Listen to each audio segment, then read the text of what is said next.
क्या वाकई में गौतम लहरी साहब सरकार का काम मंदिर बनाना है, दिए जलाना है, या फिर सरकार का काम नागरिकों की मूलभूत संरचना उन्हें उपलब्ध कराना है? धन्यवाद संजय जी, आपने तो सही सवाल किया। क्योंकि अगर किसी देश का परिचय उस देश में कितना मंदिर है, कितना मस्जिद है, कितना गिरजा है, वो नहीं है। कितना मंदिर, ये तो भारत में तो मंदिर बहुत पहले से ही बहुत था। भव्य मंदिर शायद नहीं हुआ है, लेकिन इसके कारण भारत का कोई परिचय है नहीं। भारत का जो परिचय होना है वो है भारत कितना तरक्की कर रहा है, किस एरिया में। अभी जो आप स्पेस में जो आप चंद्रयान भेजा था, निश्चित तौर पे ये कामयाबी है। ये हमारा विज्ञानी का, बहुत दिन से विज्ञान का लोग ये कर रहे थे। तो सैम पित्रोदा ने जो कहा बात सही है कि ये तो क्यों सरकार कर रहा है, ये तो आश्चर्यजनक बात है। ये सरकार करते हैं कि ये सरकार विश्वास करते हैं, इनका आइडियोलॉजी है कि ये मेजोरिटेरियन पॉलिटिक्स में विश्वास करते हैं, जिसको हम बहुसंख्यक बात अब बोल सकते हैं। ये इसलिए कि ताकि बहुसंख्यक को लुभाने के लिए, उसको दिल जीतने के लिए वो सोचते हैं कि मंदिर अगर बना देंगे शायद वो सारे लोग उनके साथ आ। देश में तो इसके लिए ध्रुवीकरण तो हो चुका है, बात सही है, ये कर रहे हैं। लेकिन देश का समस्या तो ये नहीं है ना। अभी सबसे करीबी, सरकार का करीबी एक संस्था, जिसका आप बात पता होगा कि डिमोनेटाइजेशन के बाद जो जिसका शुरुआत हुआ बहुत जोर तोर से, पेटीएम, अभी 3 दिन पहले 1,000 लोगों को छटनी किया है।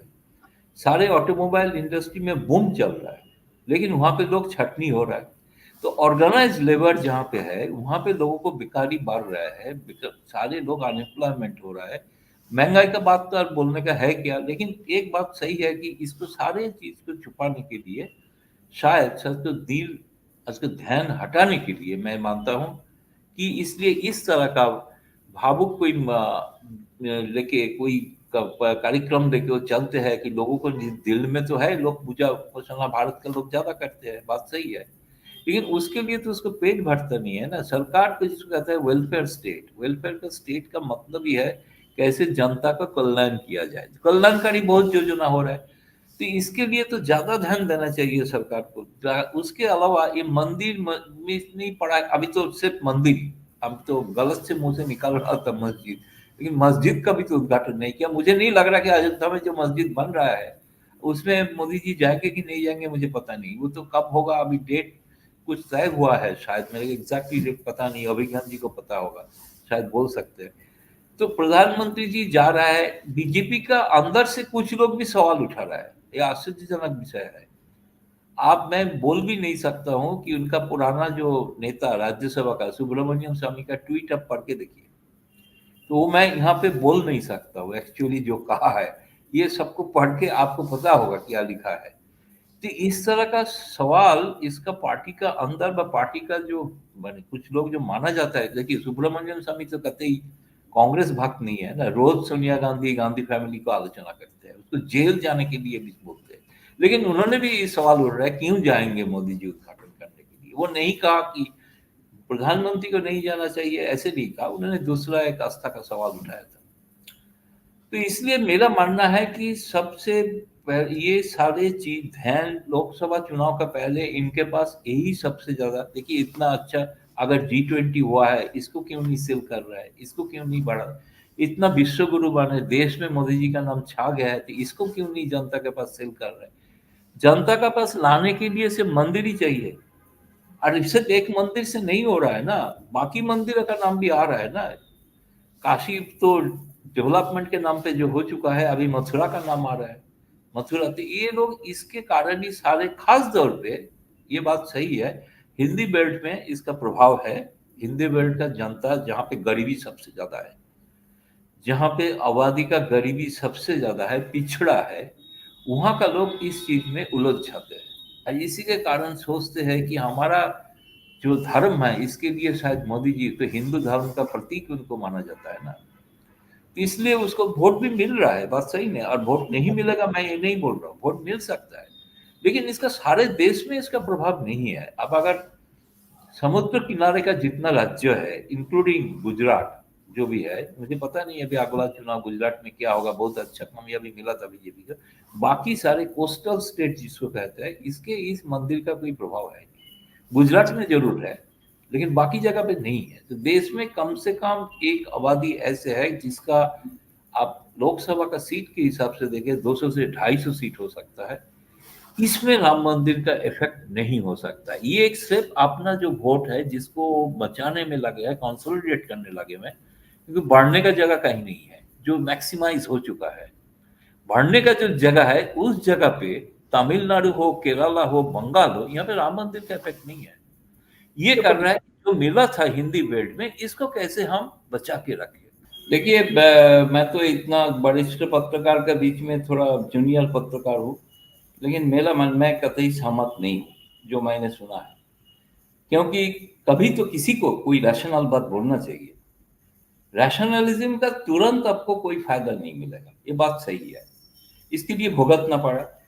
तो ये जो कुल मिला के, पहले बात तो यह है कि देश का 90% लोग हिंदू राम भक्त नहीं है। हमारा बंगाल में हम दुर्गा भक्त है, हम राम भक्त कतई नहीं है, ना तो साउथ में है। इसलिए 90% को एक ब्रैकेट में लाना, ये मुझे लग रहा है थोड़ा इतिहास को देखना चाहिए। एक हिंदी बेल्ट के लिए सही है, लेकिन मैं कभी नहीं कह रहा हूं कि आपको राम मंदिर को विरोध करना चाहिए, क्योंकि सुप्रीम कोर्ट का जजमेंट आ चुका है, मानना ही है। आपका बुनियादी सवाल है कि सरकार का काम है कि नहीं। मैं अभी भी मान रहा हूँ सरकार का काम है नहीं, जो सरकार कर रहा है वो गलत कर रहा है। हम कुल मिला के चाहते हैं कि धर्म और राजनीति को हम मेल देते हैं। धर्म और राजनीति एक साथ हो गया है, धर्म को व्यवहार करके राजनीति हो रहा है। ये हम अगर बुद्धिजीवी मान देंगे तो भगवान संविधान को रक्षा करे, भगवान राम रक्षा करे। दादा, मेरा कहना यह है कि एक देश में एक बुजुर्ग नेता का 6 साल के लिए वोट देने का अधिकार छीन लिया गया था इलेक्शन कमीशन, सुप्रीम कोर्ट का राय से, क्योंकि वो धर्म का इस्तेमाल किया था। आपको पता ही है, बाल ठाकरे। लेकिन आज स्वाभाविक हो चुका है, किसी नेता अपने आप को धर्म के नाम पे वोट मांगते हैं, किसी दूसरा धर्म का अपमान भी करते हैं, उसको उसका पोशाक ड्रेस लेके भी कमेंट करते हैं। ये हम मान लिया कि इसको हम मान के चलना चाहिए, क्योंकि इसके साथ कंपटीशन में आप मत जाइए। आप क्या चाहते हैं कि कांग्रेस को बी टीम बनाना, बीजेपी का बी टीम बनेगा तो हारेगा। ये ए टीम के साथ एक के तरह लड़ना है। तीनों राज्यों के हारने के बाद राहुल गांधी का बयान देखिए, ट्वीट देखिए, हमारा आइडियोलॉजिकल फाइट चलता रहेगा। आइडियोलॉजिकल फाइट का मतलब है कि धर्म और राजनीति जो मेल बंधन हो रहा है उसको मानना है, नहीं मानना है। अब हो सकता है कि राहुल गांधी बहुत सारे मंदिर में गया, बहुत मस्जिद में गया, एक्चुअली प्रचार नहीं हुआ था। राहुल बहुत पहले से दिल्ली का भैरव मंदिर में जाते थे, ये शिव भक्त है, बहुत पहले तो कैलाश भी गया था, लेकिन उसके साथ तो वहां जाके वोट नहीं मांगा ना। अब चुनाव के दिन आप चश्मा पहन के, पेंट रख के, आप वहां सामने में आपका कैमरामैन रहेगा, आप वहां पे पूजा पाठ करेंगे सिर्फ लोगों को ये दिखाने के लिए कि आप हिंदू का नेता है। ये राजनीति हो रहा है, और ये राजनीति हम लोग सब बोल के मान लेंगे, नहीं माने, कभी तो प्रतिरोध होना है। सैम पित्रोदा जो कहा सही कहा है, ऐसे भारत का 140 करोड़ लोगों को उठ के एक दिन बोलना चाहिए, ये राजनीति नहीं है। राजनीति जो हो रहा है गलत हो रहा है, ये सही नहीं, इसको प्रतिबाद। इसके लिए हो सकता है कि हमारे ऊपर कुछ आक्रमण आ जाएगा, होगा, आक्रमण तो होगा। गैलीलियो ने जब बोला था कि सूरज घूम रहा है पृथ्वी के चार पार, तो उसको तो फांसी दिया गया था ना। हमें तो कम से कम किसी ने फांसी नहीं हो रहा है। तो इसलिए सच बात बहुत कड़वा होता है। सच बात बोलने के लिए एक्चुअली हिम्मत होना जरूरी है। सच बात बोलने के लिए किसी का पैर छूने का नहीं है, किसी का पीछे पीछे नहीं चलना है। वो कर रहा है, इसीलिए हमको ही करना कि बाकी सब नाराज हो जाएंगे। नाराज हो जाए, हम देखते हैं। हमको गारंटी देके मैं बोल रहा हूं जाने का पहले यहाँ से, ये राम मंदिर बनने के बाद बंगाल में बीजेपी का सीट कम हो रहा है। आप देख लीजिएगा रिजल्ट जब आएगा। राम मंदिर वोट नहीं ला रहा है सब जगह पे। हाँ, हिंदी उत्तर प्रदेश में ला सकता है, बात सही है। आप बिहार में भी ला सकता है, सही है। मध्य प्रदेश, छत्तीसगढ़, राजस्थान में ला सकता है, सही है। उन जगह का पत्रकार को लगता है कि इस तरह कमलनाथ तो चला था ना उसी रास्ते पे, क्या हुआ, इसका बुरी तरह से हार रहा है। ये सोचा नहीं था कभी कि वो सेम लाइन पे फॉलो तो किया ना। तो लाइन ये विधानसभा चुनाव एक लेसन दे रहा है कि बीजेपी का राह पे मत चलना। ठीक बात है, बिल्कुल ठीक बात है।